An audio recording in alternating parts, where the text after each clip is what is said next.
Personal log, Dark Knight's food reviews.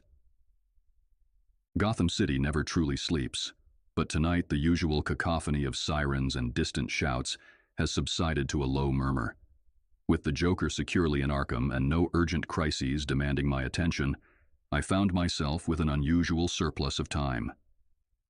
It's in these rare moments that I contemplate the lives of the citizens I protect, their routines, their pleasures, their struggles.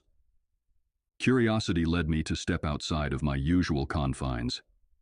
Donning civilian attire that rendered me unremarkable, I decided to experience a slice of everyday life.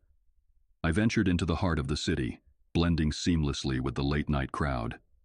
My destination was a place I've only observed from a distance, a McDonald's on the corner of Crime Alley, not far from where my life took its irrevocable turn. As I approached the glowing neon sign, memories of the past flickered briefly before I refocused on the present. Inside, the atmosphere was warm and bustling.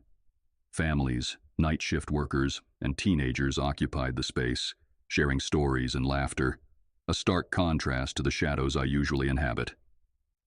I queued up and ordered the iconic Big Mac.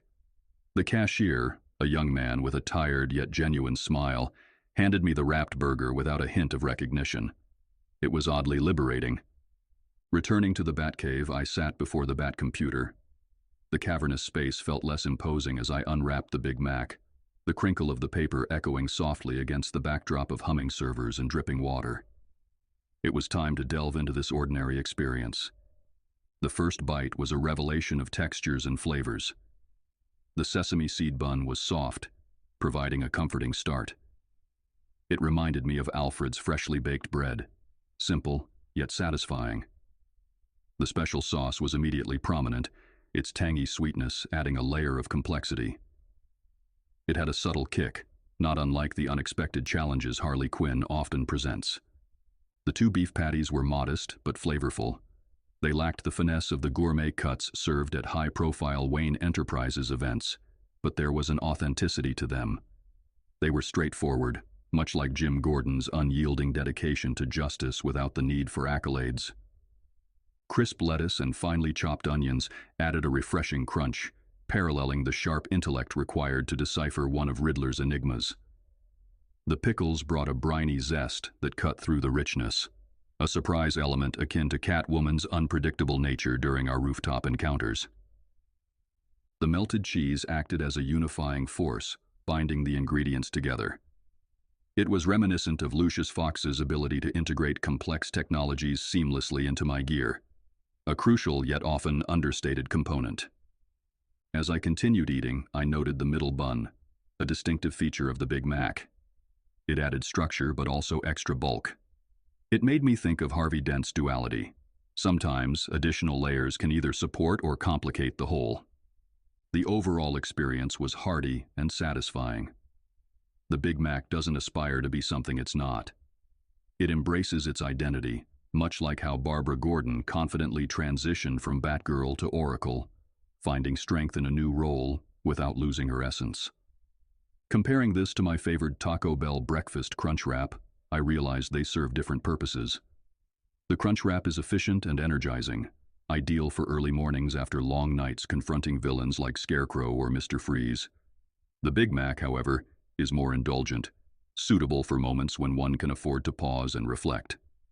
Nutritionally, the Big Mac is indulgent, high in calories and sodium.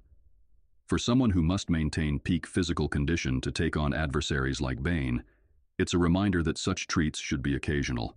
Yet there's value in allowing oneself these moments. It's a lesson I learned the hard way after pushing away personal connections for the sake of the mission. The act of acquiring the Big Mac was enlightening. Navigating Gotham as an ordinary citizen offered perspectives I often miss from the rooftops. I overheard a couple discussing their hopes for a better future, a group of teenagers debating the latest superhero sightings, and a child laughing gleefully over a simple toy. These are the lives that make Gotham worth fighting for. Back in the solitude of the Batcave, the Big Mac served as a bridge, a tangible connection to the world outside the mask. It grounded me, reminding me that beneath the armor and gadgets, I am still human.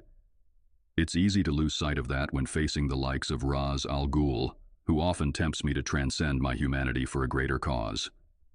In conclusion, the McDonald's Big Mac is more than just a fast food burger. It's a symbol of shared experiences, of common ground in a city divided by wealth, power, and fear. It doesn't pretend to be anything other than what it is, a reliable, satisfying meal enjoyed by millions. Perhaps next time I'll invite Alfred to join me. He might have insights into how the secret sauce could be replicated or improved at home.